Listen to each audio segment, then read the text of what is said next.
안녕하십니까? 성령 안에서 예수 그리스도와 더욱 깊이 있는 인격적인 교제를 이루어 가시는 그 그리스도인의 경건한 삶을 위해서 우리가 지난 시간에는 기도에 대해서 함께 살펴보았습니다.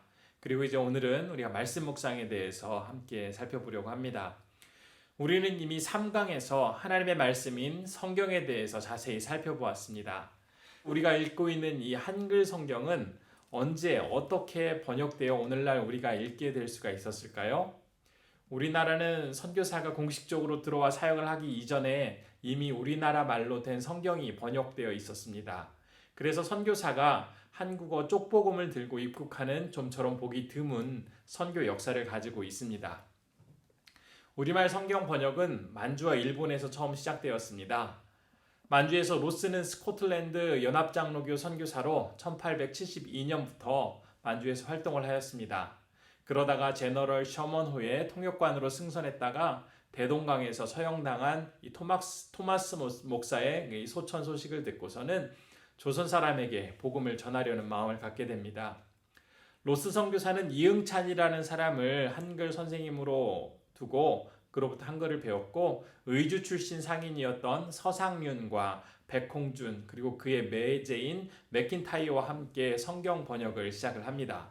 이들의 노력으로 1887년 최초의 한글 신약 성경인 예수 성교 전서가 빛을 보게 되고 이 성경은 새로운 한글 신약 성경이 출간되는 1900년도 초반까지 한국 교회와 특별히 북한 지역에서 굉장히 중요한 역할을 많이 담당을 하게 됩니다. 또 한편으로는 일본에서 성경이 번역이 됩니다. 일본에서 이수정이라는 사람이 1882년 신사유람단의 일원으로 일본을 찾았다가 농학자 츠다센으로부터 성경을 받고 그 성경을 읽고 난 뒤에 이제 세례까지 받게 됩니다. 이수정은 이후에 미국 성서공회 총무인 루미스의 제안으로 성경 번역을 시작을 하게 되는데 그가 번역한 마가복음은 출간까지 약 8개월이 걸리게 됩니다. 그래서 1885년 2월에 요코하마에서 6,000부가 간행되었고 1885년 4월 5일 부활절 제물포항에 들어왔던 언더우드 그리고 아펜젤러 선교사님 손에는 이 이수정이 번역한 성경 쪽복음이 들려 있었습니다. 그리고 이제 조선에 들어온 선교사님들은 당시 가장 많이 통용되었던 이 로스역 성경을 주로 사용을 했는데 이 성경 안에는 많은 의주 방언과 또 오역들이 있었기 때문에 1887년에 상임 성서 번역위원회를 조직해서 성경을 이제 제대로 번역하기 위한 작업을 시작을 합니다. 번역은 초기에는 주로 개인역이나 또 이렇게 수정역 중심으로 이렇게 진행이 되다가 1900년도에 이제 신약 성경 전체를 묶은 신약 전서 임시본이 출판을 하게 됩니다. 열정적으로 번역 작업이 이루어지던 이 시기에 1902년 6월에 감리교 최초로 한국에 들어온 아펜젤러 선교사님은 목포에서 있는 그 성경 번역 회의에 참석하기 위해서 내려가다가 그만 안타깝게도 선박 충돌 사고로 세상을 떠나가게 됩니다. 이런 안타까운 사고가 있긴 했지만 1906년에 이제 1900년도에 만들어졌던 이 신약전서의 개정이 완료되어서 신약전서 공인본이 이제 출판하게 됩니다. 한편 구약성경의 번역은 지지부진하다가 1907년부터 본격적으로 시작이 되게 되는데 레이놀드 선교사님과 또 이승두, 김정삼 이 세 사람이 전주에서 머물면서 이 번역에 몰두하게 됩니다. 그러다가 1910년 4월 2일에 오후 5시경에 이제 번역 다 됐소라는 이 전보를 서울에 있는 대형 성서공회 총무 밀러에게 보내게 됩니다. 이후에 이제 1911년도에 최초의 구약 전서인 구약 전서와 최초의 신구약 합본인 성경 전서 일반적으로 성경전서 구역이라고 불리는 이 성경이 나오게 되고요. 1938년도에는 신약 개역인 신약 전서가 발행이 되고 또 성경 개역이 이루어지게 됩니다. 그리고 우리가 개역 개정 4판이라는 성경을 지금 쓰고 있는데 이전에 썼던 성경 개역 한글판은 1961년도에 번역되었던 그 성경이 이렇게 오랫동안 쓰여지다가 1998년도에 이제 한글 맞춤법 개정에 따라서 이제 개역 개정 성경이 이제 번역이 되고 우리가 쓰고 있는 이 개역개정 4판은 2005년도에 이제 나오게 된 성경입니다. 우리가 성경을 읽다 보면 크게 통독과 묵상이라는 방법으로 성경을 읽게 됩니다. 이 통독과 묵상, 이 두 방법은 모두 하나님의 말씀을 사랑하는 사람들이 하나님의 뜻을 알고 하나님과 친밀하게 교제하기 위해서 하나님의 마음으로 성경을 직접 읽는 공통점이 있습니다. 또한 이 둘 다 어떤 지도자나 안내자를 특별히 요구하지 않고 일상에서 지속적으로 본인이 스스로 해야 한다라는 그러한 공통점을 가지고 있습니다. 통독의 경우에는 성경 66권을 부분이 아닌 전체를 통째로 빠른 시간 안에 읽어 내려가는 방법입니다. 그러다 보면 성경에 대해서 여러 번 읽게 되고 또 성경이 주는 전체적인 메시지를 파악하고 성경에 대한 통찰력이 생기게 됩니다. 성경 통독은 머리로 하는 지식 공부가 아니기 때문에 이 성경 통독을 통해서 마음에 주어지는 감동과 마음으로 깨달아지는 여러 가지 사실들을 우리가 경험할 수 있게 됩니다. 반면에 이 묵상이라는 방법은 꼼꼼히 보다, 자세히 보다라는 그런 말로 정의되어 있습니다. 원어는 되새김질하다라는 그런 의미도 가지고 있는데 이 묵상은 성경을 아주 꼼꼼히 자세히 살펴보는 그런 과정입니다. 기독교의 이 묵상이라는 것은 어떤 정신 수양을 위한 초월적인 명상이나 자기 자신의 내면을 깊이 성찰하는 그런 명상과는 분명히 큰 차이가 있습니다. 다른 종교에서는 이 명상을 통해서 자신에 대한 자기 자신을 더 돌아보기 위한 그런 수단으로 이 과정을 겪는다면 이 기독교의 묵상은 자신을 나타내시고 말씀하시는 이 하나님께 모든 것들이 다 집중되도록 하는 그런 과정들이기 때문입니다. 하나님의 말씀을 매일 적당 분량 나누어서 반복해서 읽어가는 과정에서 본문 속에서 하나님께서 말씀하시는 그 내용이 무엇인지를 발견하고 그 하나님의 음성을 찾으며 그 말씀을 통해서 자신을 성찰하는 그런 과정이 바로 말씀 묵상의 과정입니다. 이 말씀 묵상은 우리에게 몇 가지 유익한 점이 있습니다. 첫 번째로 하나님 앞에서 내 삶을 다 펼쳐놓는 그런 시간이 바로 말씀 묵상의 시간입니다. 마치 이러한 모습은 찌든 빨래를 우리가 세제가 담긴 그 물에 담가 놓으면 일정 시간 지나면 이 빨래에 있던 여러 가지 오염물질이 이 세제 때문에 빨래에서 분리되어져서 나오는 모습을 아마 여러분들 보셨을 겁니다. 이 묵상이라는 것도 우리 몸속에 있는 여러 가지 오염된 것들, 죄악된 것들 이런 것들이 우리 자신으로부터 벗어져 나와서 떼어져 나와서 이제 씻겨내려가도록 하는 그 작업이 바로 묵상입니다. 그래서 이 말씀 묵상을 통해서 나를 만지시고 치유하시고 변화시키시고 나를 살리시는 이 하나님의 능력을 우리는 경험할 수 있게 됩니다. 그런데 우리가 말씀을 묵상할 때 있어서 중요한 또 주의해야 할 또 요소도 있습니다. 말씀에 근거하여 우리가 기도하게 되기 때문에 급하게 기도해야 될 것들, 또 우리가 마음속에 간절히 아뢰야 될 많은 그런 기도 제목들은 우리가 별도의 기도 시간을 통해서 기도를 하고 이 말씀을 통한 기도의 시간에는 말씀이 주는 그 메시지, 말씀에서 깨달은 것 중심으로 우리가 기도를 해야 합니다. 또한 이 하나님과 나만의 시간에 내가 깨달은 그 내용들을 다른 사람과 이제 나눌 수 있는 시간들도 있는데 이 나눔에 대해서 너무 큰 부담을 갖거나 나눔을 강조하다 보면 하나님과 나만의 누릴 수 있는 이 시간이 소홀해지게 되고 습관적으로 흘러갈 수도 있기 때문에 이 나눔의 시간은 특별히 굉장히 소중하지만 주의해야 할, 이 묵상에 있어서 주의해야 할 요소이기도 합니다.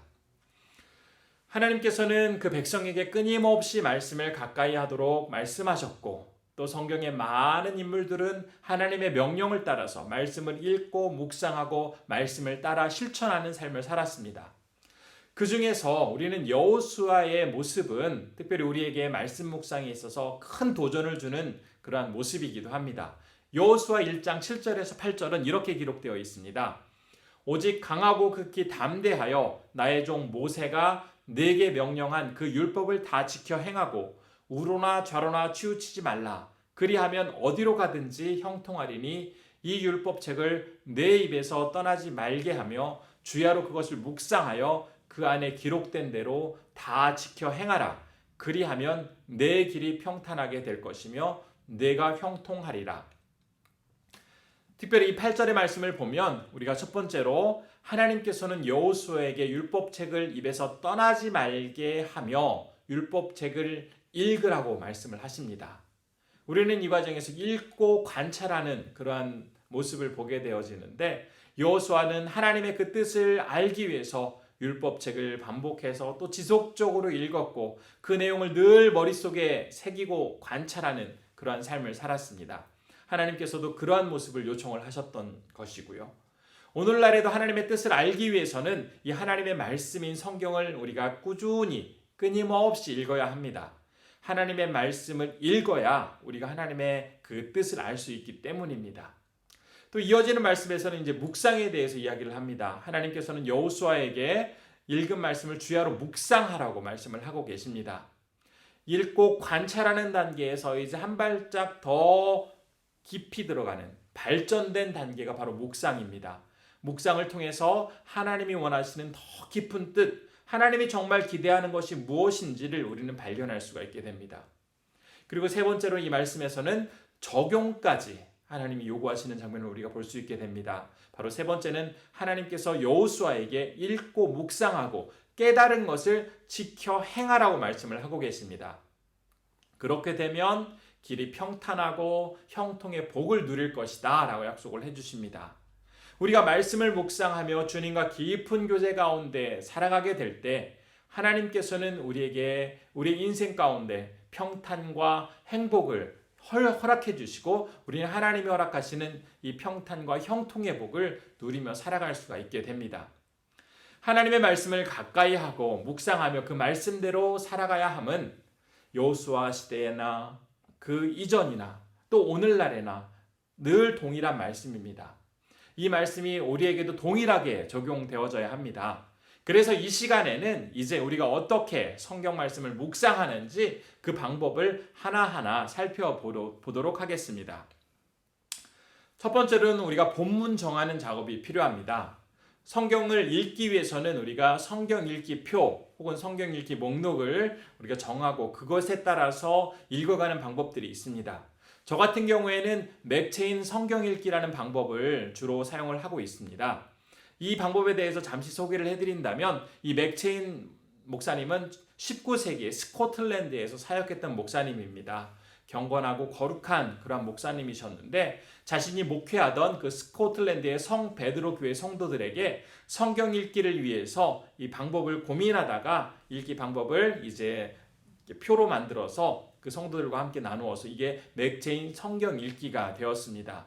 이 맥체인 성경 읽기 방법은 20세기 복음주의 대표자인 이 로이드 존스 목사님이라든지 존 스토트 목사님 같은 분도 이제 이 맥체인 성경 읽기를 통해서 성경을 늘 가까이 했던 그런 분으로 이렇게 잘 알려져 있습니다. 이 맥체인 성경 읽기는 1년 동안에 이제 구약을 한 번, 또 신약과 시편은 2번 읽도록 하게 되어 있습니다. 이렇게 읽기 위해서는 매일 이제 4장씩 정해진 그 순서에 따라서 이렇게 성경을 쭉 읽어 나가게 됩니다. 우리가 성경 본문을 정하기 위해서는 이렇게 맥체인 성경 읽기라든지 성경 읽기 표와는 또 달리 이 성경 읽기, 묵상을 도와줄 수 있는 좋은 자료, 책들이 많이 있습니다. 우리 교회는 이제 새벽 기도 때 성서 유니온사에서 만든 이 매일 성경이라는 책을 가지고 그 본문에 따라서 성경 읽기를 진행해 가고 있는데 우리 성도님들께서도 이 매일 성경을 가지고 말씀을 묵상한다면 많은 유익을 얻으실 수 있을 것이라 생각을 합니다. 이 매일 성경은 특별히 6단계로 구성이 되어 있습니다. 기도로 시작해서 성경을 읽고 또 그 중에서 중심 내용을 찾고 하나님은 어떤 분이신지 발견합니다. 하나님이 하신 일이라든지 사역이라든지 하나님께서 계시하시는 하나님의 성품이라든지 하나님께서 어떤 분이다라고 말씀하시는 또 그리고 주변의 사람들과 저자들의 고백을 통해서 하나님이 어떤 분이신지를 발견하게 되고 또 나에게 주는 교훈은 무엇인지를 그 안에서 찾게 됩니다. 순종해야 할 명령이라든지 받을 점, 본받을 점, 피해야 할 것들, 또 죄라든지 실수라든지 붙잡아야 할 약속은 무엇이 있고 또 드려야 할 기도가 어떤 것인지 고쳐야 할 생각은 또 무엇인지를 이렇게 우리가 그 과정을 통해서 발견하게 됩니다. 그리고 이제 적용과 함께 마무리 기도로서 이제 이 매일 성경 읽기는 이렇게 진행을 하게 됩니다. 우리가 이제 성경 본문을 정하면 그 다음 단계로는 준비 기도를 하게 됩니다. 이 준비 기도는 우리의 마음을 정돈하고 우리의 마음을 추스려서 우리의 상태가 온전히 하나님의 말씀에만 집중할 수 있도록 만들어주는 굉장히 중요한 시간입니다. 특별히 이 시간에는 어떤 선입관이나 잡념을 갖지 않고 하나님의 그 말씀에 우리가 온전히 집중할 수 있도록 하게 해달라고 성령님께 나 자신을 맡기는 그런 시간이 되기도 해야 하고, 하나님이 말씀하시는 그 내용을 잘 지혜롭게 깨달아서 그 말씀대로 실천하며 살아갈 수 있도록 인도해달라고 또한 하나님께 기도하는 그런 시간이 됩니다. 우리가 이제 기도로 준비한 이후에 본격적으로 말씀을 이제 접하게 됩니다. 제가 이제 늘 집을 드나들다 보면 우편함에 편지가 와 있는 것을 보게 됩니다. 똑같은 봉투에 들어있는 편지인데 어떤 편지는 제 마음을 굉장히 설레게 하는 편지가 있고, 어떤 편지는 그냥 이런 편지가 왔구나 라고 이렇게 생각하게 되는 편지가 있습니다.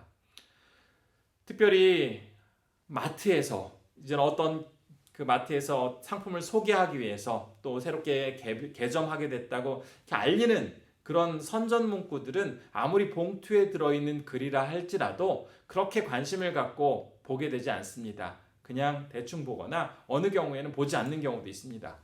반면에 아주 오랜 기간 동안 관계를 맺고 끊임없이 기도하며 후원하는 이 선교사님이 연말을 맞아 또 어떤 특별한 때에 보내주는 그 편지는 그 편지를 받는 순간부터 굉장히 마음이 긴장이 되고 또 뛸 듯이 기쁘고 그 편지를 얼른 열어서 읽어보고 싶은 그런 마음을 갖게 됩니다. 동일하게 봉투 안에 들어있는 글이지만 하나는 저의 마음속에 큰 기대와 기쁨을 가져다 주게 되고, 어떤 다른 하나는 그것을 꼭 봐야 하나 별로 보고 싶지 않다라는 생각을 가져다 주게 하는 그런 차이가 있습니다. 왜 그럴까요? 바로 글에 대한 나의 태도, 기대가 다르기 때문입니다. 우리가 하나님의 말씀을 읽을 때도 마찬가지입니다.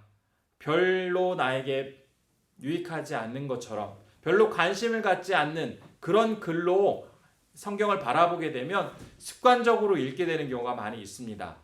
반면에 하나님의 말씀을 마치 나에게 쓴 그 연애 편지처럼, 오래오래 기다려왔던 그 사람이 보내준 그 편지처럼 우리가 바라보고 그 말씀을 접하다 보면 그 말씀 안에서 더 많은 풍성한 은혜를 우리는 경험할 수가 있게 됩니다.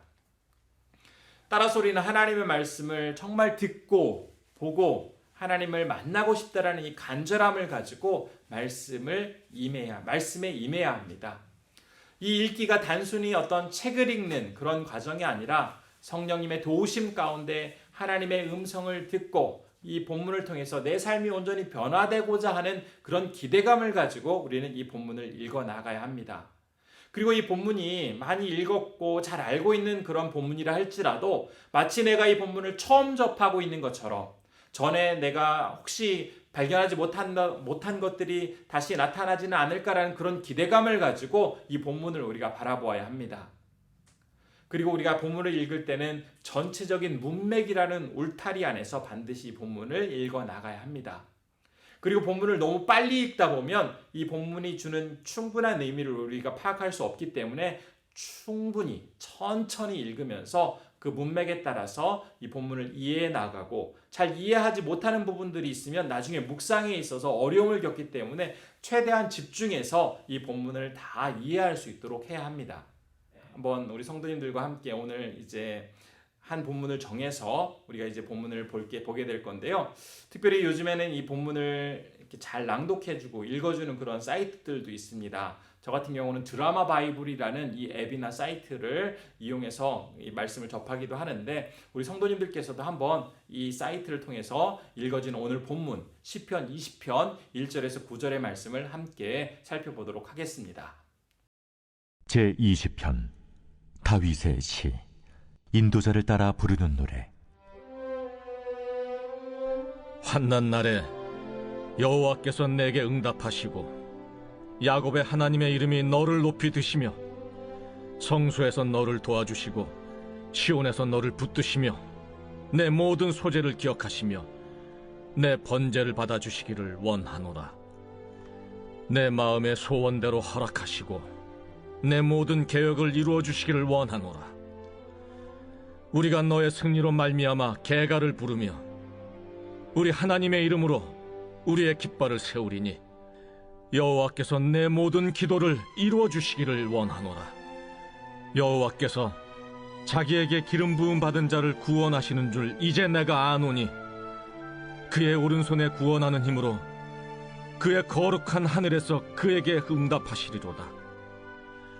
어떤 사람은 병거, 어떤 사람은 말을 의지하나 우리는 여호와 우리 하나님의 이름을 자랑하리로다. 그들은 비틀거리며 엎드러지고 우리는 일어나 바로 서도다. 여호와여, 왕을 구원하소서. 우리가 부를 때 우리에게 응답하소서. 네, 다음은 관찰하기입니다. 우리가 말씀을 집중해서 이제 반복해서 살펴볼 때까지 우리가 이제 쭉 바라보다 보면 그전에는 바라보지 못했던 것, 그전에는 발견하지 못했던 것들을 새롭게 발견하기도 하고, 또 하나님께서 지금 나에게 말씀하시려고 하는 것이 이런 것 같다, 이것인 것 같다 라고 이제 조금씩 머릿속에 분명하게 그려지게 됩니다. 바로 이 관찰의 시간을 통해서 하나님의 뜻을 더욱더 우리가 조금씩 선명하게 구체화해가는 그런 과정인데, 관찰을 위해서는 우리가 특별히 4가지 원칙을 기억해 두면 더 도움이 됩니다. 첫 번째로는 문맥에 따른 해석이 이루어져야 합니다. 관찰의 제1원칙은 우리가 문맥에 따라서 본문을 관찰하고 해석하는 것입니다. 우리가 정한 본문의 앞에와 뒤에 이어지는 내용들, 혹은 앞장과 뒷장이 어떤 관련성이 있는지를 우리가 살펴보아야 합니다. 이것을 떠나서 단순히 어떤 한 부분, 한 내용만을 집중하다 보면 나중에 해석하고 이것들을 적용하는 데 있어서 그 본래의 뜻과는 전혀 상관없는 다른 길로 가게 되기 때문입니다. 두 번째로는 우리가 관찰에 있어서 단어에 대한 정확한 이해가 굉장히 중요합니다.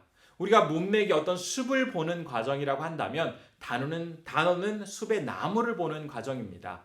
그래서 문맥 안에 있는 중요한 단어들을 의미 있게 살펴보다 보면 보다 더 정확한 관찰이 가능합니다. 우리가 이 정확한 단어를 이해하기 위해서는 어떤 사전이라든지 또 번역본 성경을 통해서 그 단어의 정확한 뜻을 이해하고 깨닫는 경우도 있습니다.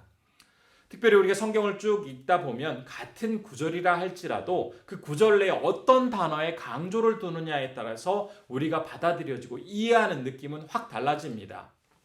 또한 우리가 성경 말씀을 읽을 때 특별히 동사에 굉장히 주의를 기울여야 합니다. 히브리어나 헬라어는 모두 동사 안에 그 형태가 어떤 수라든지 많은 시제를 포함하고 있기 때문에 우리 이 동사를 통해서 이게 구체적으로 어떤 의미인지를 파악할 수가 있게 됩니다.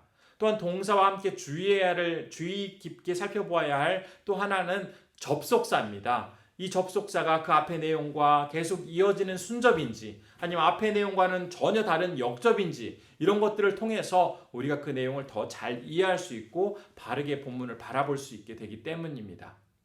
그리고 또한 본문을 관찰하는 데 있어서 이 본문의 배경이 되는 여러 가지 역사적인 지식이라든지 당시 상황을 이해를 하다 보면 우리가 이 본문에 대해서 더 잘 이해할 수 있기 때문에 혹시 가능하다면 역사적인, 문화적인 배경을 우리가 함께 살펴볼 수 있는 자료들도 보는 것도 굉장히 큰 도움이 되겠습니다.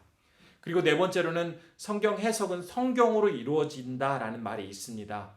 성경의 내용은 서로 모순되지 않기 때문에 관련이 있는 어떤 구절이라든지 또 본문에 대해서 이야기하고 있는 그 다른 부분의 이 말씀을 통해서 이 내용을 해석할 수가 있게 됩니다.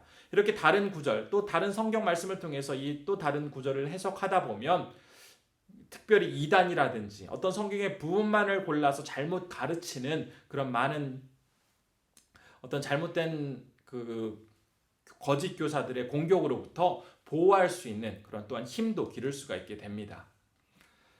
그래서 이제는 저와 함께 천천히 오늘 함께 살펴보고 있는 시편 20편의 말씀을 읽어보면서 그 의미를 생각해 보도록 하겠습니다. 첫 번째로 1절에서 5절까지의 말씀은 우리가 읽기 전에 이 내용이 전쟁을 앞둔 왕을 위해서 백성들이 기도하는 내용임을 우리 한번 기억하시면서 천천히 저랑 한번 같이 읽겠습니다. 환난 날에 여호와께서 내게 응답하시고 야곱의 하나님의 이름이 너를 높이 드시며 성소에서 너를 도와주시고 시온에서 너를 붙드시며 내 모든 소재를 기억하시며 내 번제를 받아주시기를 원하노라. 내 마음의 소원대로 허락하시고 내 모든 계획을 이루어 주시기를 원하노라. 우리가 너의 승리로 말미암아 개가를 부르며 우리 하나님의 이름으로 우리의 깃발을 세우리니 여호와께서 내 모든 기도를 이루어 주시기를 원하노라. 이어지는 6절은 이제 제사장의 축복이 선언되어지는 내용입니다. 우리 6절도 같이 한번 천천히 읽어보겠습니다. 여호와께서 자기에게 기름 부음 받은 자를 구원하시는 줄 이제 내가 아노니 그의 오른손에 구원하는 힘으로 그의 거룩한 하늘에서 그에게 응답하시리로다. 이제 마지막 7절에서 9절은 백성들의 기도와 또한 확신이 있는 내용들입니다. 우리 한번 7절에서 9절도 천천히 한번 같이 읽어보도록 하겠습니다. 어떤 사람은 병거, 어떤 사람은 말을 의지하나 우리는 여호와 우리 하나님의 이름을 자랑하리로다. 그들은 비틀거리며 엎드러지고 우리는 일어나 바로 서도다. 여호와여 왕을 구원하소서. 우리가 부를 때에 우리에게 응답하소서. 사실 이 묵상을 한다고 하더라도 이 내용이 생각이 안 나면은 우리가 구체적으로 묵상을 할 수가 없죠. 따라서 이 본문의 말씀을 우리가 충분히 반복적으로 또 천천히 읽어가면서 이 단어, 표현 하나하나를 잘 새겨서 눈을 감고도 이 본문의 내용이 쭉 그려질 수 있는 그런 정도로까지 우리가 깊이 이제 말씀을 관찰하고 난 후에 이제 비로소 묵상을 할 수가 있게 됩니다. 이제 다음 단계는 묵상하기입니다. 묵상은 우리가 이렇게 표현을 할 수가 있습니다. 마치 준비 기도는 식욕을 돋우는 마음의 준비 과정이라면 읽기는 이제 음식을 입에 넣는 과정이고 묵상은 음식을 잘 씹어서 넘기는 그런 과정입니다.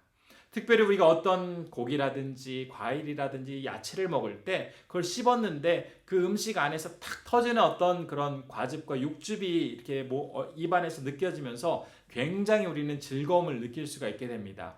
묵상을 잘하면 우리가 전에는 알 수 없었던 그런 감격, 기쁨을 우리가 새롭게 느끼는 그런 모습과 굉장히 유사하기 때문에 이렇게 비유하는 그런 글도 보았습니다. 우리가 묵상을 하다 보면 이제 따사로운 하나님의 그 사랑이 차갑게 식은 내 마음속에 들어와서 두려움에 사로잡혀 있는 내 마음을 녹이고 또 삶에 대한 거부감이나 저항감으로 찌들어져 있던 내 모습을 이제 싹 녹여주는 그런 경험을 할 수가 있게 됩니다. 특별히 우리가 묵상을 할 때는 시편 119편 18절의 말씀처럼 내 눈을 열어 주의 율법에서 놀라운 것들을 보게 하소서라는 이 말씀이 나에게 이루어지기를 간절히 바라는 마음으로 이제 우리가 묵상을 시작을 하게 됩니다. 우리가 묵상을 통해서 제일 먼저 할 수 있는 것은 하나님을 발견하는 겁니다. 어떤 하나님인지를 가장 먼저 발견해야 합니다. 묵상은 성경의 진리와 삶을 연결시켜주는 그런 과정이기 때문에 우리가 천천히 그리고 충분히 되새김질을 하면서 말씀을 읽어가게 됩니다. 특별히 이 묵상은 내가 그동안 가지고 있었던 생각, 내 경험이 맞다라는 것을 다시 한번 확인하는 그런 시간이 아니라 하나님께서 하나님의 말씀이 나를 분석하도록 하는 나 자신을 내어드리는 그런 과정이기 때문에 하나님께서 어떤 분이신지 하나님의 말씀이 무엇인지를 가장 먼저 찾는 것이 중요합니다. 하나님께서 자신에 대해서 어떻게 밝히고 계신지, 본문에서 인물들은 하나님을 어떤 분으로 이야기하고 계신지 이러한 것들을 우리는 묵상을 하게 됩니다. 또한 두 번째로 우리는 이 묵상의 과정을 통해서 나에게 주는 교훈이 무엇인지를 또한 살펴보게 됩니다. 특별히 말씀을 통해서 순종해야 할 명령이거나 있거나 본받아야 할 점, 피해야 할 죄나 어떤 책망, 경고, 또 붙잡아야 할 약속, 기도 제목 이러한 것들이 있을 때는 더욱더 그 내용들을 나에게 적용하려고 하는 그런 마음을 가져야 합니다. 또 특별히 오늘 말씀을 통해서 내 자신에게, 내 환경에, 내 어떤 관계 안에 적용할 부분들이 있다면 그것들을 우리가 분명히 발견할 수 있도록 인도해 달라고 하나님께 정말 구하는 마음으로 우리가 나 자신에게 적용할 부분들을 묵상하는 과정이 필요합니다. 그런데 우리가 이때 하나님이 어떠신 분이신가를 먼저 찾고 또 나에게 주는 교훈을 찾을 필요는 없습니다. 어떤 본문은 하나님이 어떤 분이신지에 대해서 나타나지 않는 교훈도 있고 또 나에게 주는 교훈을 찾기가 어려운 부분도 있기 때문에 우리가 이것들을 꼭 반드시 찾아야 한다는 것은 아니고 우리가 읽어가는 과정에서 그것들이 발견되어지고 그것들이 깨달아지면 자연스럽게 그것들을 우리가 이제 우리 자신에게 묵상하는 그런 과정을 겪으면 되겠습니다. 세 번째로는 우리가 적절한 질문을 통해서 더욱더 깊이 있는 묵상을 해갈 수가 있게 됩니다. 특별히 어떻게, 왜라는 이 질문들은 어떤 의미와 의도를 생각하게 해주는 그런 질문들이기 때문에 말씀을 읽으면서 어떻게 그렇게 되었을까? 왜 그렇게 되었을까? 이런 질문을 가지고 말씀을 읽다 보면 더 깊이 있는 묵상을 해갈 수가 있게 됩니다. 특별히 우리가 말씀은 단순히 그 묵상에 그치지 않고 그 묵상에서 내 삶에 적용하는 데까지 나아가야 하기 때문에 그렇다면 내게 필요한 것은 무엇인가? 그래서 나는 어떻게 할 것인가? 라는 이러한 질문까지 하다 보면 이 자연스럽게 묵상이 적용으로 이제 넘어가는 그런 과정에 이르게 됩니다. 그리고 또한 묵상이 끝나면 우리가 묵상한 것들을 기록함으로써 우리가 이후에 내가 묵상했던 것들에 대해서 다시 한번 생각해 볼 수가 있고 또한 묵상이 어떤 정도의 깊이로 이루어졌는지 내가 어떤 과정을 통해서 이렇게 경건 생활이 성숙해 가고 있는지를 깨달을 수가 있습니다. 그리고 또 한 가지 우리가 묵상을 하면서 도움이 될 수 있는 것은 그날 본문 중에서 이제 마음에 와 닿는 구절이 있으면 그 구절은 암송을 하는 게 좋습니다.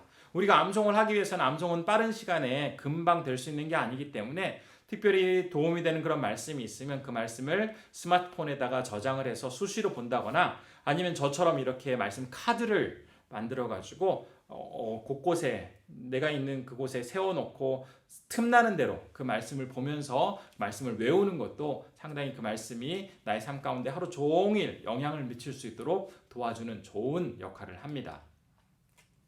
이제 우리는 그러면 오늘 본문 10편, 20편 1절에서 9절을 묵상을 한번 해보겠습니다. 아마 성도님들도 각자 다른 방법으로 묵상을 하실 텐데 저는 이런 방법으로 묵상을 했습니다.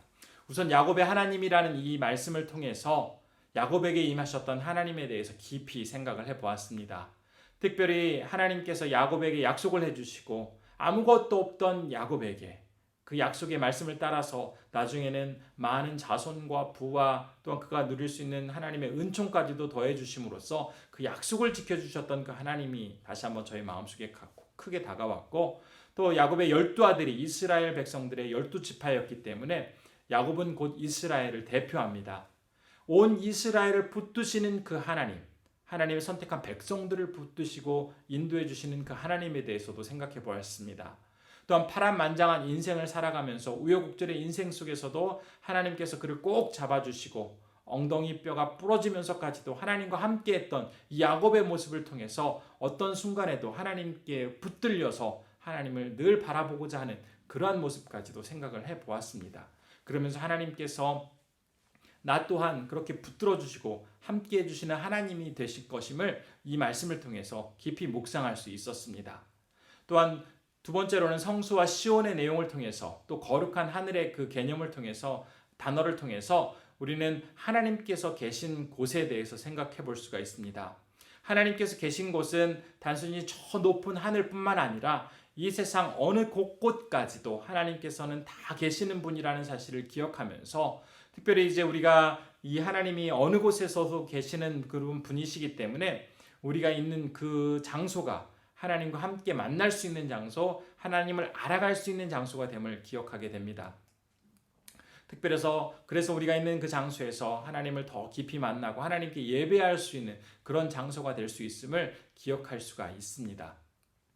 또 이 말씀 중에서 세상 사람들은 병거와 말의 힘을 의지하고 자랑하지만 하나님의 백성은 하나님의 이름만을 자랑한다라는 이 내용을 통해서는 하나님께서는 당신의 이름을 자랑하는 사람들, 또 그 말씀을 통해서 자신을 세우고 말씀에 붙들려 살아가는 자들의 그 간구를 들으시고 승리를 허락해 주시는 그 하나님이라는 사실을 다시 한번 묵상해 볼 수가 있었습니다. 그래서 화려해 보이고 듬직해 보이는 어떤 세상의 거대한 세력보다는 우리 하나님 앞에 더욱더 간절한 모습으로 나아가 하나님을 진심으로 의지할 때 하나님께서는 능력을 더해 주시고 내 삶을 온전하게 인도해 주시는 그런 하나님 되신 것임을 이 말씀을 통해서 묵상할 수가 있었습니다. 이렇게 묵상의 과정이 끝나면 이제는 적용하기 단계에 우리는 이르게 됩니다. 나를 더욱더 거룩하게 할 수 있는 방법은 무엇인가? 내 마음의 경향성이 온전히 하나님만을 향할 수 있도록 하는 그러한 것들은 어떤 게 있는가? 하나님의 사랑을 온전히 느끼기 위해서는 어떤 경건의 습관을 가져야 할까? 또 이웃에게 사랑을 실천하기 위해서는 내가 가장 먼저 할 수 있는 것은 무엇이 있는가? 또 개인적으로 구체적으로 적용 가능한 그런 내용들을 찾아서 우리가 이제 적용하기에 이르게 됩니다. 오늘 본문에서는 저는 이렇게 적용을 해보았습니다.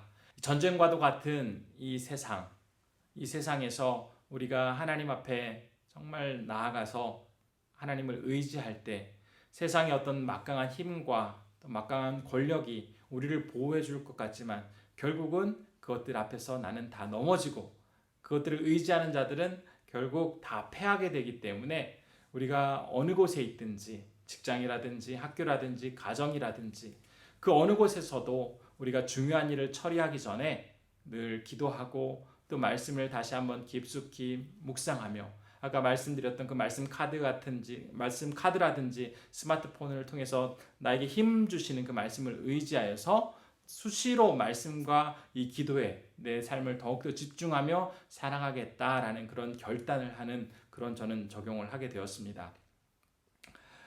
그리고 이제 마지막으로는 이제 이 적용 이후에 나눔의 시간을 갖습니다. 이 나눔을 꼭 가져야 하는 건 아니지만 나눔이 유익한 점이 있기 때문에 이 나눔의 시간을 가지면 좋습니다. 묵상한 내용을 나누다 보면 더욱더 이 말씀이 주는 기쁨을 크게 우리가 경험할 수가 있게 되고 또 경험한 건강한 영적 공동체를 이루는 데 있어서 이 말씀 나눔은 큰 힘을 줄 수가 있습니다. 이제 여러분들과 함께 세 번의 시간을 통해서 경건에 대해서 우리가 함께 살펴보았습니다. 우리 성도님들 하나님과 친밀한 관계를 이루어 가고 계신가요? 아니면 여전히 하나님은 너무나 엄격하고 무섭고 다가가기 어려운 분으로 내 마음속에 그렇게 인식되고 있나요?